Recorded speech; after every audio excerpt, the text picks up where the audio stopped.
This episode of the Clark Howard Podcast is supported by Intel. Not that you would push your computer to new limits, but you could with the 8th Gen Intel Core processor with Intel Optane memory. And when I say push, I'm not just talking about opening Photoshop. I'm talking about opening Photoshop and Illustrator and, well, every application on your computer at the same time, just for fun. New computers powered by the 8th Gen Intel Core processor with Intel Optane memory are now faster and more responsive, which means you can open, load, and launch like never before. Learn more at intel.com/youcould.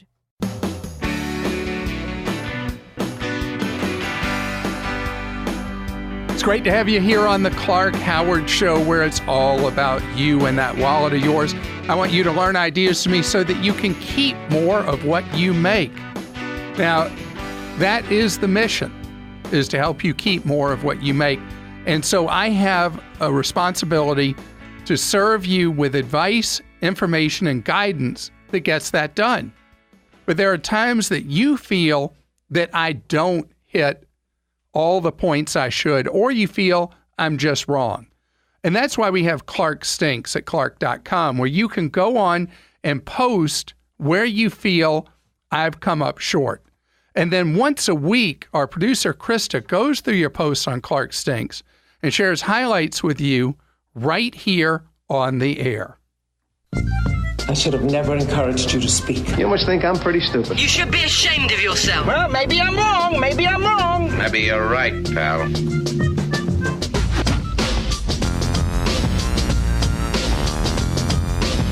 All right, I'm going to start out with an in-person Clark Stinks. I just overheard. I have some of my family here in the studio today, and my brother-in-law, Joe Chapa, listens to the show. And what did you say to me about Clark Stinks? Oh, actually, I got it from my daughter, who said if you ever wanted to change the name, a good way to go maybe in the future would be Roast Clark. Roast Clark. I don't know. That doesn't sound mean enough. That's what I said. You like this. All right, let's get to this one. 401k lower fees aren't always better. Not so much a Clark Stinks, but rather jumps to conclusions without having listeners do enough research. I've often heard you tell listeners to move old 401ks to their current employer if fees are lower. I changed jobs just over a year ago, and both my previous and current employer use Fidelity and have target retirement date funds. The old one had a 0.64% expense fee, while the new one has a 0.07%. I thought this was a no-brainer to switch using Clark's advice to go for lower fees. Then I looked closer at the funds. The old one pays dividends, while the new one doesn't. Last year's dividends paid over $8,000, easily offsetting the high expense fee. Again, not so much a Clark Stinks, but just a word of caution that even within the same provider and similar names, not all funds are apples to apples and need to be researched closer before making a decision. Tim, thank you for that. Fidelity has two flavors of target retirement funds. They have one flavor that is really pretty managed by them, and the other is a collection of index funds. Both should benefit from the dividends thrown off by the companies inside the indexes that they use, in the cheaper one or in the managed ones otherwise. And so I don't know how to account for how it appeared that one had $8,000 more in dividends than the other. But what Fidelity did by coming up with the index-based target retirement funds is made themselves competitive with Vanguard and other players with target retirement funds, because they were sitting out there at very high expense ratios or costs per year with the version of target retirement funds that they were offering. And a 403B stinky talk stinks. Clark, this is written by Chris in South Texas. Clark, your 403B information is not up to date, and that stinks. You only mentioned TIAA as a good option, but Fidelity is even better as far as I'm concerned. Very low cost index funds available, and a brokerage link in case you absolutely need more options. I appreciate that. One thing with any 403B plan and any 403B provider is what other costs are assessed besides the costs for the funds.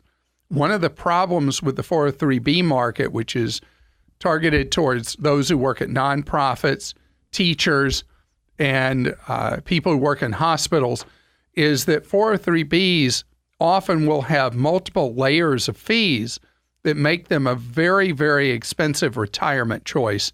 And so what I ask you to do is to dig in to your 403B plan, and you want to know all plan fees, all plan expenses, particularly if your 403B is managed by an insurance company. They are not going to be willing or very forthcoming. You're going to have to push hard to get that information. Renting a car on vacation. Clark is awesome, but he forgot about sunk costs. On the show, Clark advised renting a car on vacation and cited a minimum cost of driving your own vehicle at 50 cents per mile. This number includes fixed costs like insurance and taxes that aren't relevant. It also includes the cost of fuel, which you'll have to pay for either way. When you consider only the relevant costs of maintenance and tires and maybe depreciation, the decision tips in favor of driving your own car, unless you can find a fantastic deal or are driving a very long way. Wonderful post. Now, sunk costs, if you're aware of what that means the expenses you have just for breathing. When you own a car, there's a certain amount of cost just for having the vehicle, even if you don't start it up to drive down the road. But the advantage of renting a car versus driving your own are several. If you have an older vehicle, you will have potentially a much more reliable one using a rental vehicle for your vacation. And if you are driving a long distance, as the poster mentioned as the last item, it is much cheaper to put a lot of miles in a short period of time on somebody else's vehicle versus your own. In addition, if you are used to driving an older vehicle and you rent a newer one and you're going on a long trip, the creature comforts you're likely to have in that newer vehicle will make it not just about money, but make it a more comfortable drive as well. Another one about car rentals. Clark, this isn't really a Clark Stinks so much as an I know something you don't know. Ha. On your show, you spoke to someone about one-way car rentals and mentioned that only National used to do reasonably priced one-way rentals. However, Budget still does.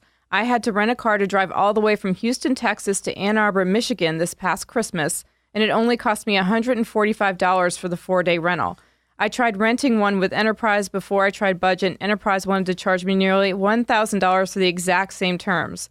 I don't know if things have changed since Christmas, but they haven't. If they haven't, Budget is a great option for one-way rentals. Thanks, Brian. Brian, several things. First, you point out something that I failed to mention with car rentals, and that is there are all kinds of reasons why a car rental company may want a car in a different place in the country. It could be one that was a one-way rental that is owned by a franchise that needs to get somewhere else, and you could get a cheap price that way. There are many, many layers to this.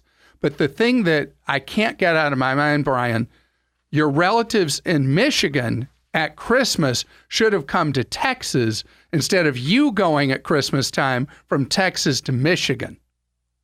All right, a few different items from this one person. First, when you talk about going cashless, you never mention the biggest drawbacks as I see it. This is the loss of privacy. When all of your transactions are made using a card, every single purchase can be tracked by the ever-present surveillance apparatus of private industry and the government.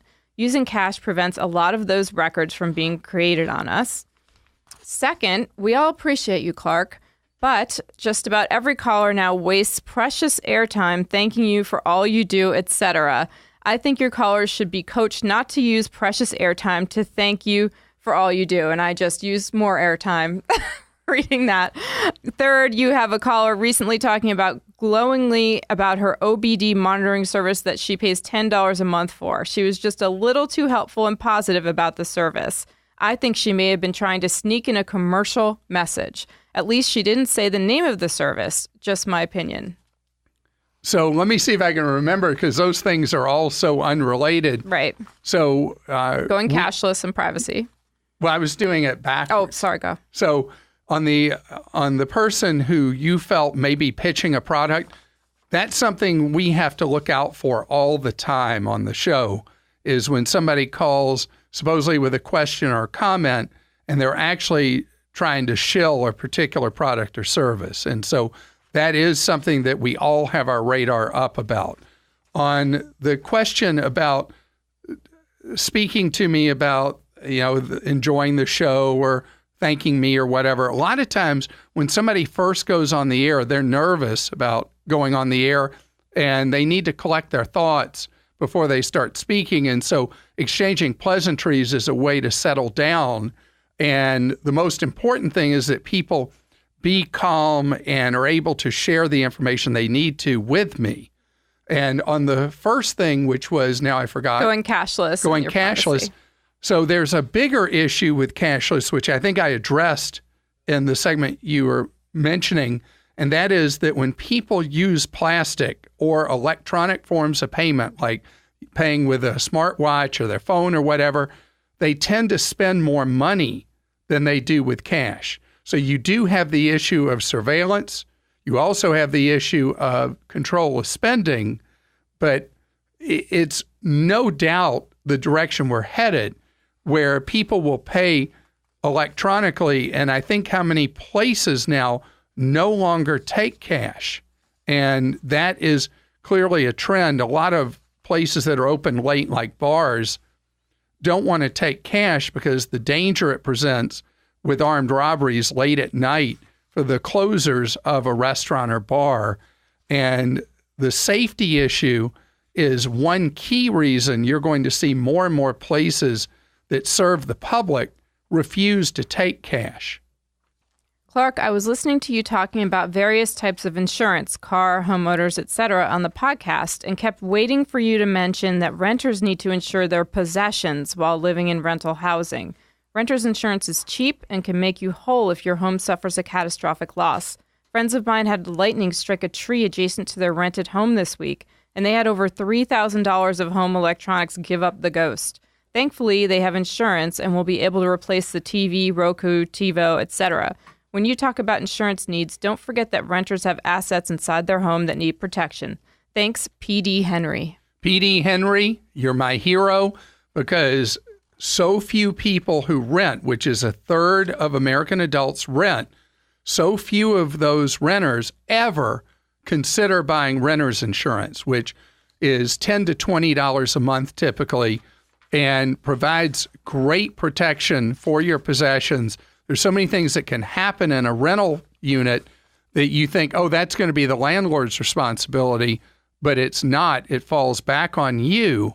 And that's why getting renter's insurance, usually if you don't know who to go to, whoever insures your automobile would be a great place to start to get a quote on renter's insurance.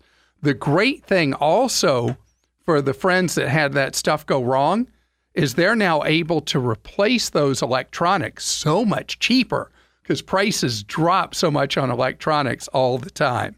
I appreciate all your posts. Go to Clark.com, go to Clark Stinks, and let me know where you feel I've missed the mark. Rodney is with us on the Clark Howard Show. Hello, Rodney. Hi, how you doing? Great, thank you, Rodney. You are going to retire at an age lots of people are going to be green with envy over, aren't you?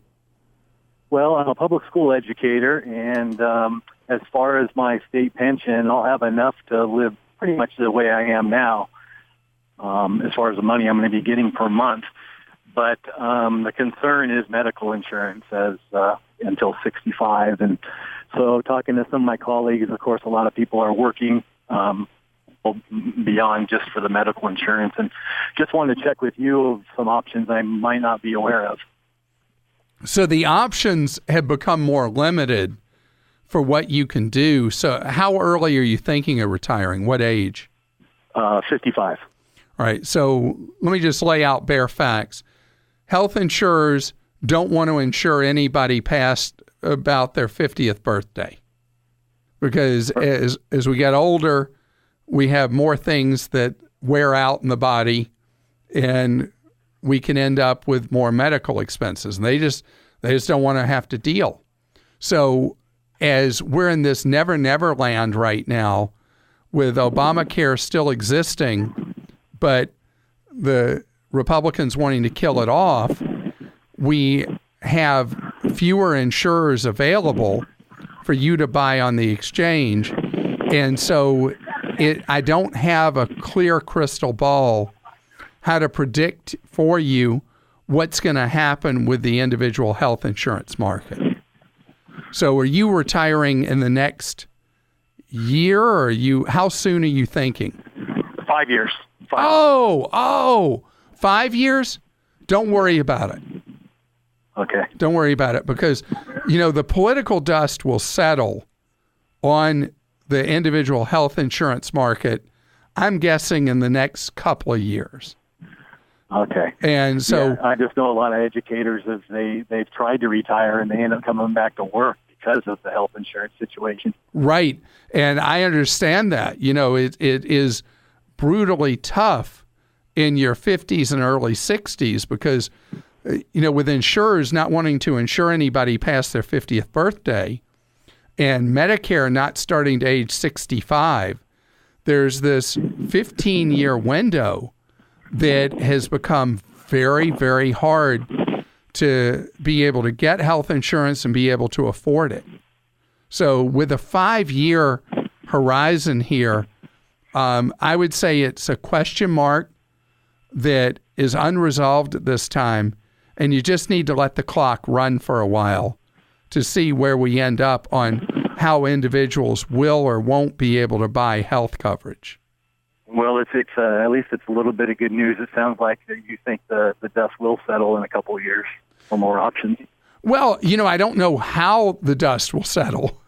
Yeah. But right now, there's no way to answer the question where you'd be 5 years from now if you'd have to keep working involuntarily just to get health benefits, or if there will be a viable way for you to have health coverage. And that's just not clear at all. Yeah. So give the clock some time to run. Okay, great. Well, I appreciate all you do for us. Well, thank you. And I wish I could give you a rock solid answer what to do, but this is one of those things none of us can control right now, and we just got to let it play out. It's great to have you here on the Clark Howard Show, where it's about your empowerment with knowledge so you can save more and spend less. And don't let anyone ever rip you off. You can follow me at facebook.com/Clark Howard. And speaking of Facebook, along with several other companies, depending on how many companies you do business with, you have been receiving over the last many weeks these weirdo privacy notices. And it's because of something I discussed with you a month or two ago, how Europe has these new laws requiring new powers for Europeans as consumers of information on the web and doing business with e-commerce companies, where you now have this power to control what information they collect, what they do with the information, and you even have the power to tell them to delete what they have about you if you're a European. So where does that fit in with you and me? Why are we getting all these notices? Well, a lot of companies, for simplicity's sake, and to make sure they don't end up in violation of the European Union rules, are extending either the same protections to us in America as Europeans are getting, the same choices, or a modified version of it. But one of the things they've had to do is simplify their privacy policies, simplify the wording of them, and simplify your ability to change the settings. So with everybody who sends you those things, most of us just accept, right? But if there are people deep in your life like Facebook or Google or Apple, maybe Amazon as well, don't just click. Make decisions, make choices to restrict what they have on you and how they use it. Facebook has done the bare minimum that they needed to, and shame on them with all the scandals engulfing Facebook, that they're still being piggy instead of being smart Google did a fantastic job. Google makes it ultra easy for you to know what they have on you, to purge a lot of what they have on you, and to restrict what they collect on you moving forward. Google did not do it for Americans to the degree that they were required to do for Europeans, but they did a nice job for us.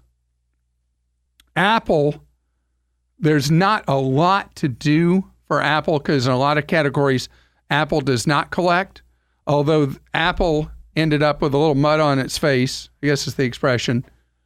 Egg on its face? It's the right expression. Because they were doing some stuff with Facebook they shouldn't have been doing, spying on their customers. But now that that's exposed, hopefully Apple will dial back from that. At Clark.com, we have the steps for you for the biggies, the big players who are so much in our lives, for you to actually take the time and show you how to do it, to change the settings. And this is something you only have to do this one time for the foreseeable future. And it will take you very little time. The Google one I did took me under 2 minutes. And probably similar for the other big sites except Facebook, which I'm just very unhappy with how they've handled this. But be that as it may, Facebook needs an attitude adjustment. I want to share something with you that I talked about on the air earlier this week about Sprint. Sprint has been offering this week the best deal on cell phone service there's ever been. $15 a month for unlimited talk, unlimited text, unlimited data for anybody who fires who they're with now and will come to Sprint. And they never said when this offer was going to end, but now, almost like in a panic, they say it's ending today because so many people have signed up for it. It has way gone beyond what they expected as customer capture. So this is it. If you've procrastinated all week and you want to have your cell phone bill at $15 a month plus junk fees, and this even works for one individual, you need to jump on this thing right away. Annie is with us on the Clark Howard Show. Hello, Annie. How you doing? I'm good. How are you? Great. Thank you, Annie. So you are looking for somebody to be your guru with your money. Exactly. A personal advisor. How do we pick one? And where do we pick it from?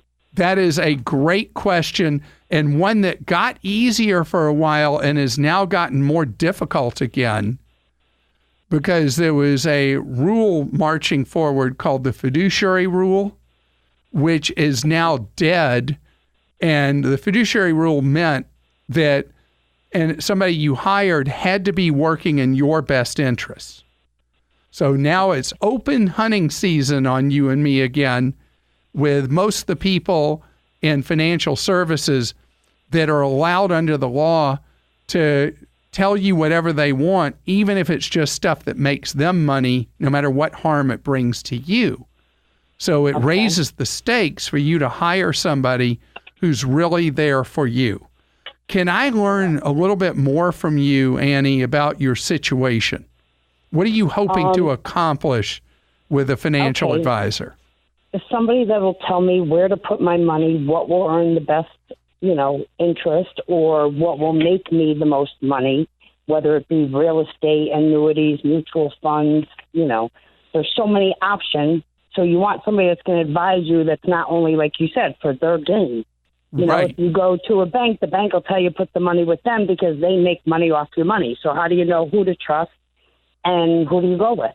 So are you looking for someone who you're married to for a long time who would be your shepherd with helping your money grow over the years? Or are you looking for somebody just to take your temperature and do a checkup and send you on your way? Long term, as life situation changes, as financial situations change, they're keeping an eye on the market. They know what's going on. Okay, I got it for you. know- I know exactly what to recommend. Okay, go. I want you to go to the website of NAPFA, which is the National Association of Personal Financial Advisors. Okay. NAPFA members have to put you first.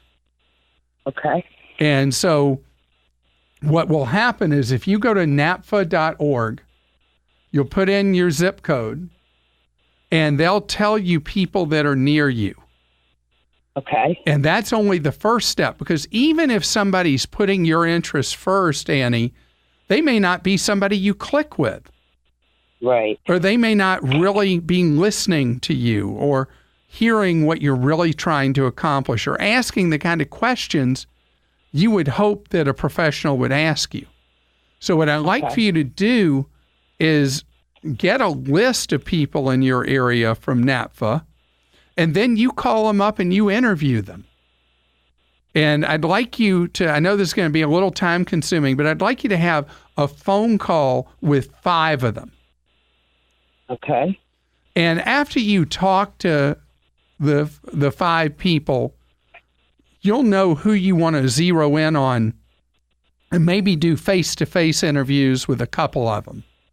Okay, so I interview them, grill them. That's right, because And who's who's gonna the customer? work best for You're me? the customer, right, Annie?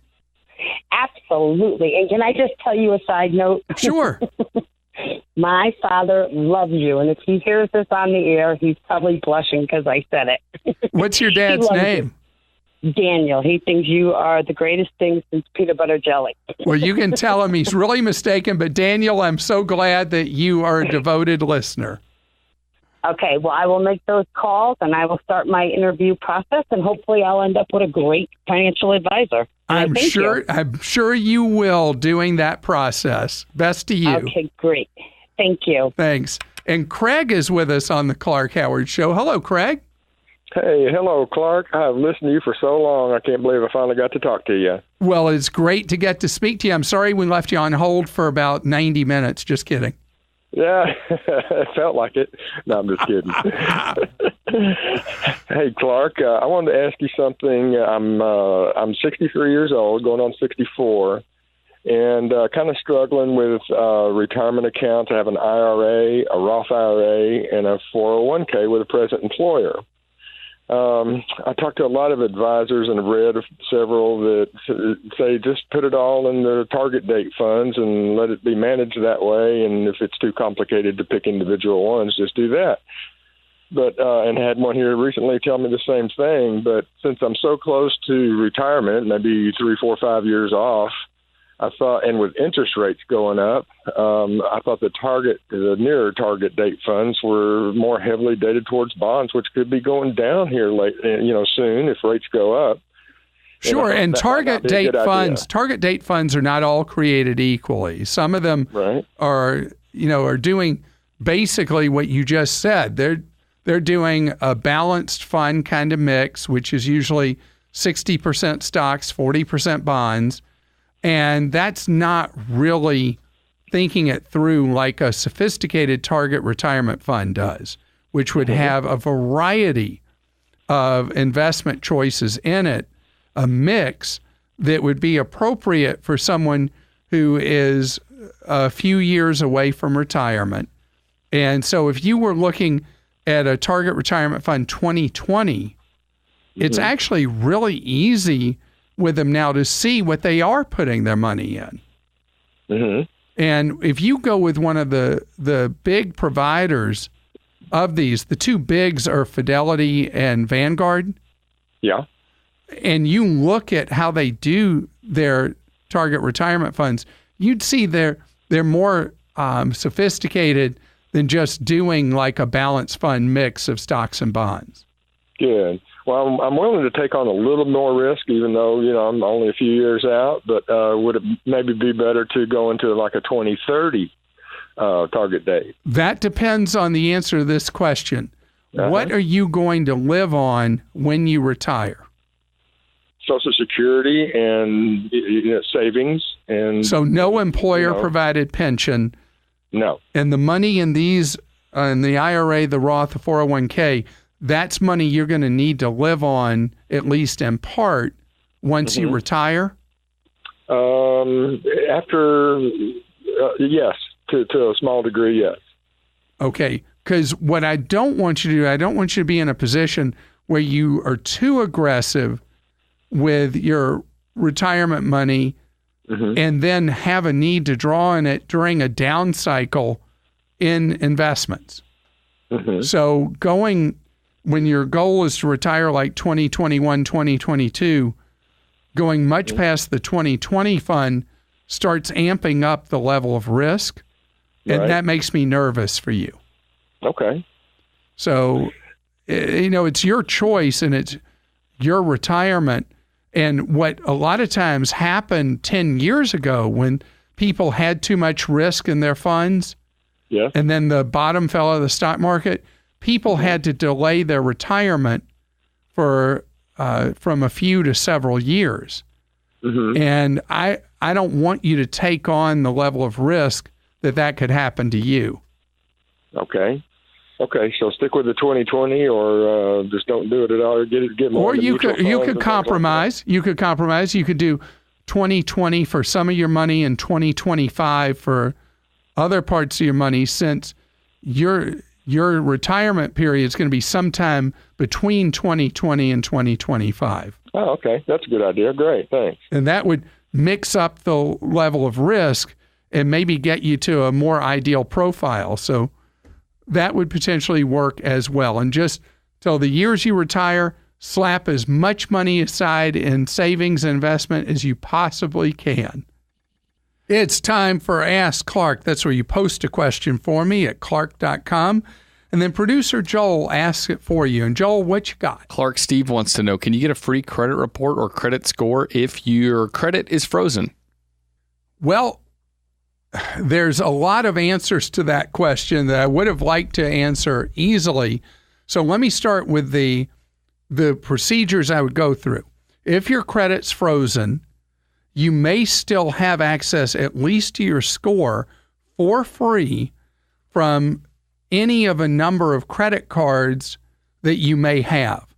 It's a common benefit now from credit card companies, who started several years ago by Discover and now is available. The biggest credit card issuer in the country, I think they are, Chase, offers your credit score with many of the Chase credit cards as a freebie if you sign into your Chase credit card dashboard, as an example. And so this is true with many American Express cards now, that you can have your score for free. And these scores are available to you because the credit card companies check your credit score every single month to decide if there are danger signs that they should cut you off or cut you back on your limit. So that is the first and best place for someone whose credit is frozen. Second thing is you can go to annualcreditreport.com and get your report once each year for free from each bureau, even if your credit's frozen. Third, when the time comes that you thaw your credit for some purpose, while it's thawed for that other purpose, set up a Credit Karma account or Credit Sesame or both, and you're able to monitor your credit reports and or scores for free whenever you wish, even once your credit is frozen again. All right, Clark. Kathy wrote in. She says, Clark, I've got both a Roth IRA and a regular IRA. What would you use first in retirement and why? Usually you're using a mix of the regular and the Roth. The reason is the money you pull out of the regular is taxable. And in your overall tax picture, you wouldn't want to take out too much from the taxable IRA each year. And that's why you could pull money out of the Roth. The exception is this. If you don't truly need the entire universe of that money to live on, you want to hold off taking your Roth money for as long as you can, because it is the greatest of your retirement assets for the next generation to inherit. Not that I'm already putting you in the other world yet, but I'm saying as a strategy, having money left over in a Roth rather than a regular is really great for your survivors. You're listening to The Clark Howard Show. I appreciate you spending part of your day with us here on The Clark Howard Show. I want you to know that if you need consumer advice, we're here to serve you off air for free, 9 hours a day. If you go to clark.com and go down the home screen, you'll see a section, Consumer Help and Tools. Click on Consumer Action Center, and you can get that free off-the-air advice.